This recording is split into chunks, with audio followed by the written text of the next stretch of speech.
आइए बात करते हैं आज 7 मई 2020 गुरुवार के मुख्य समाचार और टुडे ब्रेकिंग न्यूज के इस वीडियो में जानेंगे दोस्तों आज देश भर की तमाम बड़ी खबरों और हेडलाइंस न्यूज पर नजर डालेंगे। जहां उसमें दोस्तों आज हमारे भारत के माननीय प्रधानमंत्री नरेंद्र मोदी जी बुद्ध पूर्णिमा के मौके पर देश को एक बार फिर से संबोधित करने जा रहे हैं। उसको लेकर भी लाइव अपडेट आ रहा है, बताएंगे आपको। इसके अलावा चीन से शुरू हुई उस बीमारी की महामारी को लेकर भी कुछ बड़े अपडेट हैं, बताएंगे। और साथ ही बैंक खाता धारकों के लिए भी एक महत्वपूर्ण खबर है। एक एक करके सभी खबरों पर नजर डालेंगे, तो बिल्कुल ध्यान से बने रहेगा हमारे साथ इस वीडियो में और एकदम पूरा लास्ट तक जरूर देखिएगा।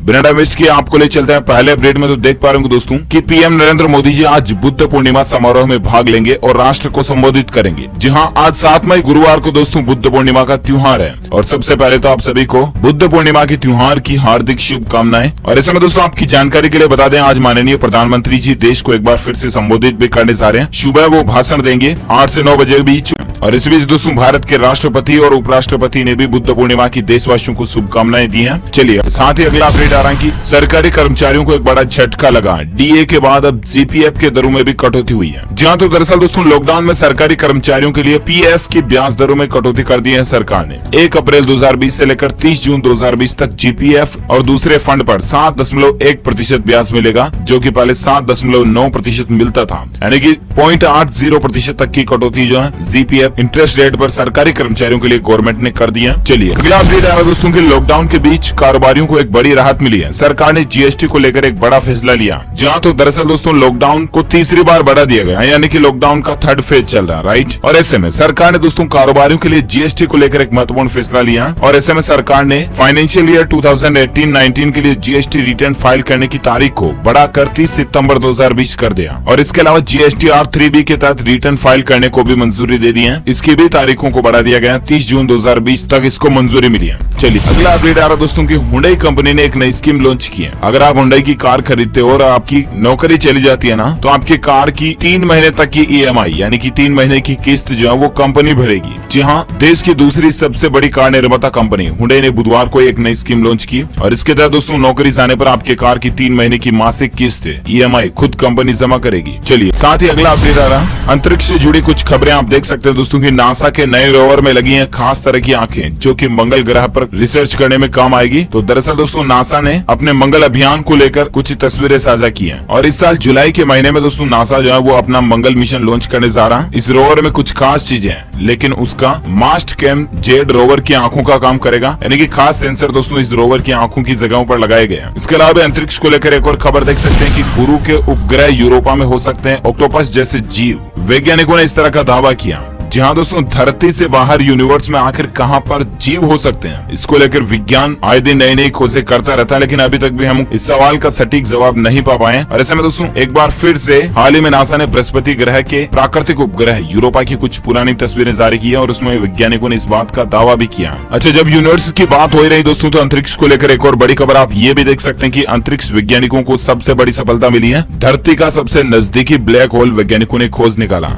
एक प्रकाश वर्ष की दूरी 9,500 अरब किलोमीटर दूरी के बराबर होती है। और ऐसे में सबसे नजदीकी ब्लैक होल का वैज्ञानिकों ने पता लगाया। चलिए साथ ही अगली खबर टेक्नोलॉजी को लेकर देख सकते हैं दोस्तों की जूम मीटिंग और वेबिनार को मिलेगा पासवर्ड प्रोटेक्शन। 9 मई से फ्री और 30 मई से एजुकेशन और एंटरप्राइज अकाउंट पर यह सुविधा लागू होने जा रही है। वीडियो कॉन्फ्रेंसिंग एप्लीकेशन जूम के बारे में दोस्तों हाल ही में आपने काफी बातें भी सुनी होगी कि ये डेटा वगैरह लीक करती है वगैरह वगैरह। तो ऐसे में इन एप्स को प्रोटेक्ट यानी कि सुरक्षित करने के लिए अब इसमें आपको पासवर्ड प्रोटेक्शन फीचर मिलने जा रहा है। जूम के वर्जन 5 से अबव के वर्जन में आपको ये फीचर मिले। और साथ ही टेक्नोलॉजी के तहत एक और अपडेट देख सकते हैं दोस्तों कि माइक्रोसॉफ्ट टीम्स में अब 250 पार्टिसिपेंट्स के साथ एक साथ वीडियो कॉन्फ्रेंसिंग कर पाएंगे, लेकिन ये सुविधा सिर्फ पेड प्लान में ही मिलेगी। जहां दोस्तों अगर आप किसी अपने बिजनेस के पर्पज से एक साथ ज्यादा लोगों की वीडियो स्ट्रीमिंग करना चाहते हैं ना, तो अब माइक्रोसॉफ्ट टीम्स सॉफ्टवेयर के अंदर आपको ये सुविधा मिलने जा रही है। 250 से भी ज्यादा पार्टिसिपेंट्स तक आप लाइव वीडियो कॉन्फ्रेंसिंग कर सकते हैं, लेकिन पेड वर्जन के साथ में। फ्री वर्जन में आप 20 के साथ में एक साथ वीडियो कॉन्फ्रेंसिंग कर सकते हैं। चलिए साथ ही अपन बात करते हैं अगले अपडेट की। तो देख पा रहे कि क्या बंद हो रहा है दोस्तों यूनाइटेड बैंक और ओरिएंटल बैंक ऑफ कॉमर्स से। दरअसल दोस्तों हाल ही में वित्त मंत्रालय ने यूनाइटेड बैंक ऑफ इंडिया यानी कि यूबीआई और ओबीसी यानी ओरिएंटल बैंक ऑफ कॉमर्स का विलय पंजाब नेशनल बैंक में करने को मंजूरी दी थी। और ऐसे में दोस्तों ग्राहकों के मन में कई तरह के सवाल हैं कि क्या ये दोनों बैंक बंद होने जा रहे हैं वगैरह वगैरह। तो ऐसे आप बिल्कुल भी टेंशन ना लें और सोशल मीडिया पर कई सारे लोग जो ऐसी भ्रांतियां फैलाते हैं तो उन पर भी आप ध्यान ना दें। इन बैंकों का मर्जर भी हो चुका है, फिर भी आपका बैंक अकाउंट एक्टिवेट रहेगा और आपको आगे के नेक्स्ट इंस्ट्रक्शन जो है वो मोबाइल पर एसएमएस के जरिए मिल जाएंगे, जिसमें अगर आपका बैंक अकाउंट नंबर बदलता है या आपके आईएफएससी कोड वगैरह जो कुछ भी चेंज होते हैं वो सब आपको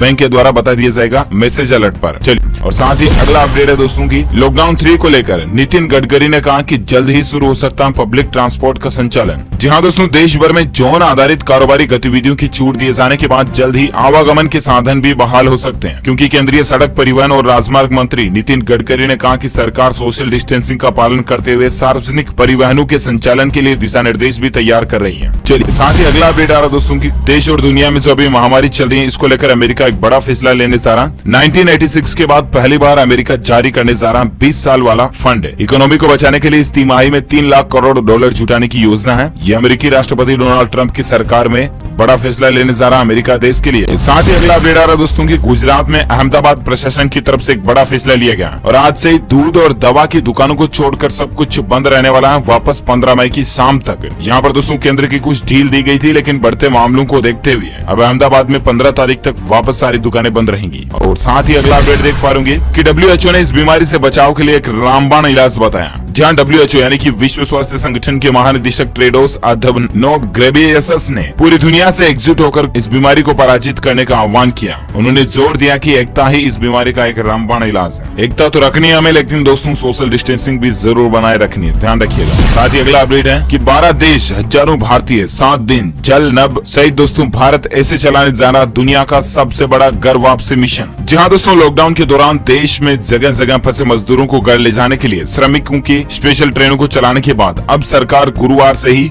विदेश में हमारे जो भारतीय भाई लोग फंसे हुए हैं ना उनको घर वापस लाने के लिए एक नया अभियान नहीं दोस्तों महाअभियान चलाने जा रही है और इसका नाम होगा घर वापसी महाअभियान मिशन। पहले दोस्तों 7 दिनों में 12 देशों से करीब 15,000 भारतीयों को स्पेशल फ्लाइट से लाया जाएगा। इस महाअभियान को वंदे भारत मिशन नाम दिया गया। इसके अलावा दोस्तों देश की नेवी को भी इस महाअभियान में उतारा गया। मालदीव से 1000 भारतीयों को लाने के लिए इंडियन नेवी ने मंगलवार को ही समुद्र सेतु अभियान लॉन्च कर दिया। यानी कि दोस्तों सरकार विदेशों में फंसे भारतीयों को लाने के लिए नभ और जल के रास्ते एक बड़ा अभियान चलाने जा रही है। ये इंडियन गवर्नमेंट की एक नई प्लानिंग है। और साथ ही नेक्स्ट अपडेट देख पा रहे कि अब उत्तर प्रदेश की योगी आदित्यनाथ सरकार ने भी पेट्रोल डीजल के दाम बढ़ा दिए, शराब को भी महंगा कर दिया। जी हाँ दोस्तों, यूपी में पेट्रोल की कीमतों में 2 रुपए की बढ़ोतरी हुई, डीजल में 1 रुपए की बढ़ोतरी हुई। वहीं उत्तर प्रदेश में शराब में देसी शराब पर 5 रुपए बढ़े, अंग्रेजी शराब में 180 ml पर 10 रुपए की बढ़ोतरी हुई, 20 रुपए 30 रुपए तक की बढ़ोतरी भी बोतलों पर की गई।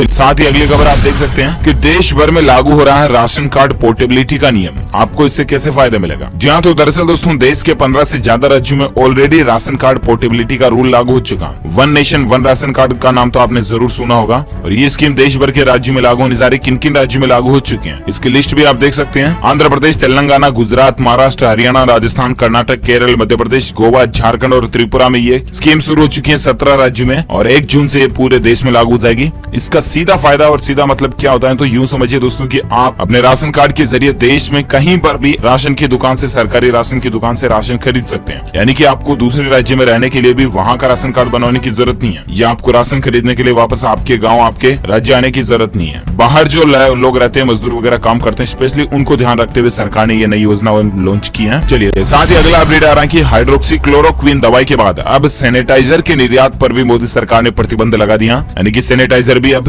भारत से बाहर नहीं बेचे जाएंगे दूसरे देशों को। चलिए साथ ही अगली खबर देख सकते हैं दोस्तों कि देश भर में इस बीमारी के संक्रमण के मामले जो वो 49,391 तक पहुंच चुके हैं, जबकि अब तक 1694 लोगों की जान जाने की भी खबर है। कई जगहों पर दोस्तों मीडिया में आपने देखा होगा 50,000 मामले हो गए, कई जगहों पर 52,000 भी देखने को मिलेंगे। लेकिन अभी तक जो भारत के स्वास्थ्य मंत्रालय की तरफ से ऑफिशियल आंकड़ा है ना, उसके अनुसार यही एग्जैक्ट आंकड़ा है 49,391। चलिए और साथ ही अगला अपडेट देख सकते हैं कि दिल्ली सरकार के सभी स्कूलों में दोस्तों गर्मी की छुट्टियों को 11 मई से बढ़ाकर 30 जून तक कर दिया। यानी कि दिल्ली के अंदर 30 जून तक स्कूलें बंद रहेगी। ये दिल्ली गवर्नमेंट की तरफ से ऑफिशियली आदेश जारी कर दिया गया। ऐसे में हो सकता है दोस्तों की लॉकडाउन को भी 30 मई तक, 30 जून तक बढ़ा दिया जाए। हालांकि फिलहाल दोस्तों देश भर में ऑलरेडी 17 मई तक सरकार ने लॉकडाउन को बढ़ा ही रखा और अब देखते हैं आगे भी और अगर बढ़ाया जाए रहता है तो हम आपको अपडेट देते रहेंगे। साथ ही अगला अपडेट है कि ईपीएफओ ने कंपनियों को डिजिटल सिग्नेचर रजिस्टर्ड करने की मंजूरी दे दी है। इस बीमारी के चलते दोस्तों जहां देश भर में लॉकडाउन घोषित किया हुआ है और ऐसे में लोगों की आवाजाही बिल्कुल बंद है, लिहाजा रिटायरमेंट फंड बॉडी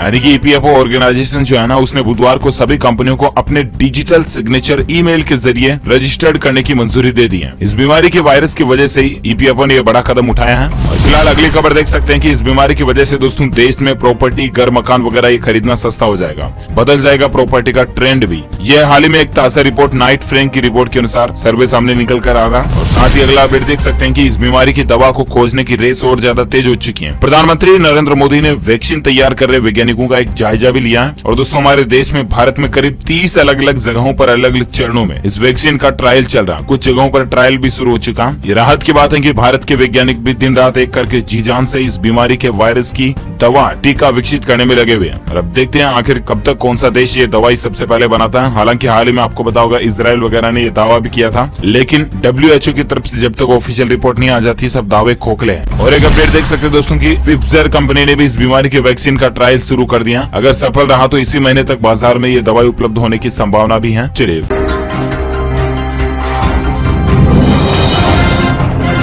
फिलहाल अगले अपडेट में बात करें आज के मौसम समाचार को लेकर कुछ खबरें आप देख पा रहे होंगे। हिमाचल में दोस्तों मौसम ने करवट ली है। मंडी में तूफान वगैरह देखे गए, बारिश के साथ कई जगहों पर ओले भी हुए। हिमाचल के अंदर लाहौल में भारी बर्फबारी भी हुई। इसी बीच दोस्तों अगले 24 घंटों के दौरान मौसम पूर्वानुमान की अगर बात करें ना, तो बड़ी खबर आप देख पा रहे होंगे कि अगले 24 घंटे इन 10 राज्यों पर पड़ेंगे भारी आंधी तूफान का अलर्ट भी जारी किया गया। चक्रवात की भी संभावना है। जहाँ दोस्तों स्काईमेट वेदर की रिपोर्ट का कहना है कि अगले 24 घंटों के दौरान पूर्वोत्तर भारत, इसके अलावा उप हिमालयी पश्चिम बंगाल, सिक्किम, तटीय उड़ीसा, पंजाब, हरियाणा और उत्तरी राजस्थान के कुछ जगहों में बारिश और गरज के साथ बौछारें आने का अनुमान तो है ही। इसके अलावा कुछ राज्यों में हल्की से भारी बारिश होने की भी संभावना है, जिसमें शामिल है दिल्ली, एनसीआर, हरियाणा, पंजाब, उत्तर प्रदेश, बिहार, मणिपुर, मिजोरम, त्रिपुरा, पश्चिम बंगाल, हिमाचल प्रदेश, उत्तराखंड, केरल, कर्नाटक, मध्य महाराष्ट्र, उत्तरी उड़ीसा, अंडमान निकोबार, जम्मू कश्मीर, लद्दाख, राजस्थान, तटीय आंध्र प्रदेश और तमिलनाडु में भी बारिश होने की संभावना है। अगले 24 घंटों के दौरान राजस्थान में धूल भरी आंधी भी चल सकती है। चलिए और साथ ही अगला अपडेट देख पा रहे होंगे कि सरकार ने मोटर व्हीकल एक्ट से जुड़े डॉक्यूमेंट्स के वैलिडिटी को 30 जून तक बढ़ा दिया। यानी कि दोस्तों अब अगर आपका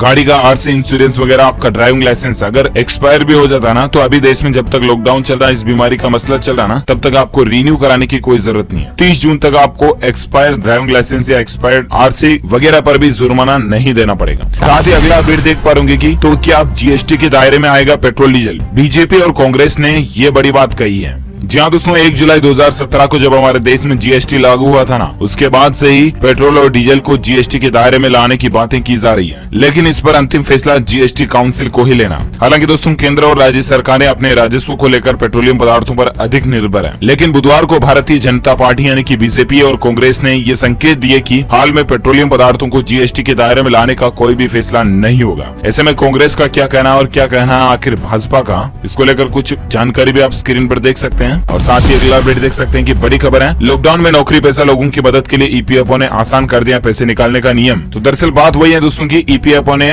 कंपनियों को डिजिटल सिग्नेचर या ई साइन करने में इजाजत दे दी है अपने कर्मचारियों के लिए बनाने में। तो ऐसे में कर्मचारियों का पैसा जो है अब जल्दी से रिलीज हो सकेगा। ई सिग्नेचर की वजह से कर्मचारियों का पैसा अब नहीं फंसेगा, ये अच्छी बात है। अगला अपडेट देख सकते हैं। चलिए साथ ही अगला अपडेट देख सकते हैं दोस्तों की मुंबई आईआईटी ने रद्द कर दी है परीक्षाएं। रुड़की, खड़गपुर और गांधीनगर आईआईटी में ऑनलाइन परीक्षा होगी। अब मुंबई और महाराष्ट्र में इस बीमारी को लेकर सबसे ज्यादा संक्रमित मामले चल रहे हैं, आपको पता होगा। और इसी बीच आईआईटी इंस्टीट्यूट ने विद्यार्थियों की परीक्षाओं को रद्द कर दिया और फिलहाल खड़गपुर, आईआईटी वगैरह और इन्होंने विद्यार्थियों के एग्जाम्स को ऑनलाइन कंडक्ट कराने का डिसीजन लिया। और ज्यादा जानकारी आप ऑफिशियल वेब पोर्टल पर चेक कर लीजिएगा। साथ ही अगला अपडेट देख पा रहे कि जनधन महिला खाताधारकों के लिए भी अच्छी खबर है। 500 रुपए की दूसरी किस्त भी जनधन खातों में डाल दी गई। कल से सरकार ने ये पैसा ट्रांसफर करना शुरू कर दिया। और साथ ही अगला अपडेट देख सकते हैं ऑटोमोबाइल इंडस्ट्री को लेकर मारुति ने दोस्तों कार बेचने का नियम बदल दिया, तरीका बदल दिया। ग्राहकों की सेहत का ध्यान रखते हुए ये खास नियम भी बनाया मारुति कंपनी की तरफ से। और कंपनी का कहना है दोस्तों कि ग्राहकों की सेफ्टी के लिए कारों को पहले सेफ्टी, हाइजीन और सैनिटाइजेशन की पूरी व्यवस्था की जाएगी और उसके बाद ही सेल आउट के लिए रखा जाएगा। और साथ ही मारुति सुजुकी.com वेब पोर्टल पर आप घर बैठे ही चॉइस कर सकते हैं कि आपको कौन सी कार वगैरह खरीदनी है, घर बैठे बुक भी करा सकते हैं। ये सुविधा भी कंपनी ने अपने ग्राहकों को दे दी है ताकि आपको शोरूम पर जाकर के परेशान होने की जरूरत नहीं रहेगी। ओके दोस्तों, तो इसी वीडियो में आज की बड़ी खबरें, मुख्य समाचार, टुडे ब्रेकिंग न्यूज का अपडेट वीडियो खत्म होता है। इस वीडियो को दिल से लाइक करना, अगर आपको अच्छा लगा तो लाइक कीजिए फटाफट से और शेयर भी कीजिए अपने दोस्तों के साथ फेसबुक और व्हाट्सएप पर। और हाँ, आप मुझे नीचे कमेंट करके बताना दोस्तों जरूर जरूर की इस महामारी के बीच मोदी सरकार की तरफ से कौन सा मोबाइल एप्लीकेशन लॉन्च किया गया, उस मोबाइल ऐप का नाम क्या है, और आप जीत सकते हैं एक शानदार सरप्राइज गिफ्ट जो कि गिव अवे के रूप में आप तक पहुंचा दिया जाएगा। और साथ ही अगर आपको ये वीडियो अच्छा लगा तो लाइक कीजिए, और अगर आप चाहते हैं रोजाना को आपको इसी तरह के अपडेट मिलते रहे तो DLS न्यूज चैनल को सब्सक्राइब करके बेल आइकन जरूर दबा दीजिएगा। Thank you, take care, goodbye, जय हिंद, जय भारत, वंदे मातरम।